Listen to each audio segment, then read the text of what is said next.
my dear tourists. I am Kate Joniel Tamayo, your tour guide for today, but you can call me Kate for short. And it's my pleasure to be at your service. Keep your camera ready because there are lots of opportunities to take pictures.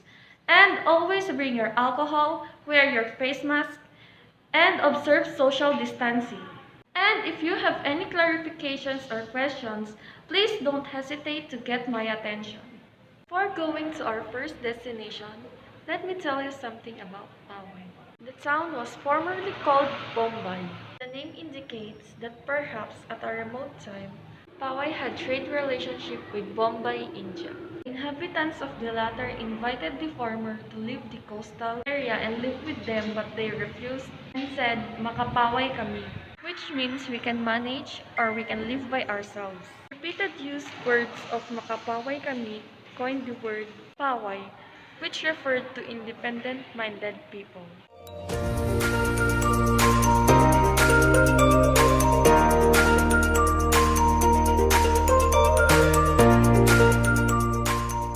We are now at our first destination, Paoay, Ilocos Norte. I will give you a brief history about Ilocos Norte. Ilocos Norte is home to some of the Philippines' oldest churches. Welcome to majestic Paoay Church or St. Augustine Catholic Church. Paoay Church is one of the oldest churches in the Philippines, having completed its construction in 1710. It was declared as National Cultural Treasure by the Philippine government in 1973 and was then included in the list of UNESCO World Heritage Sites collective group of Baroque churches in the Philippines in 1993. The Paoay Church has a three-story bell tower. And don't you know that the Paoay Church was made up of egg yolk and molasses? They used the egg yolk and molasses to put together the coral stones and the bricks to make this beautiful Paoay Church. It has 24 heavy buttresses placed on the church sides and back, which serves as a strong foundation against natural disasters such as earthquake. That is why the Paoay Church remains strong for over 3 centuries now.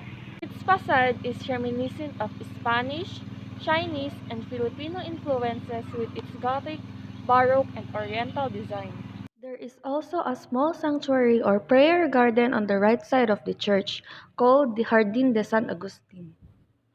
Plus, it is near Paoay's famous restaurants such as Herencia, Smoke Bar Restaurant, and Rufino's. Inside the church is the gold-plated altar with a figure of its patron, Saint Augustine, as a centerpiece. Another interesting fact is San Agustin Church contribution to Philippine history as its adjacent three-story bell tower was once used by the Katipuneros as an observation post during the Spanish Revolution. Thank you, my dear tourists, for visiting Paoay, and thank you for this opportunity.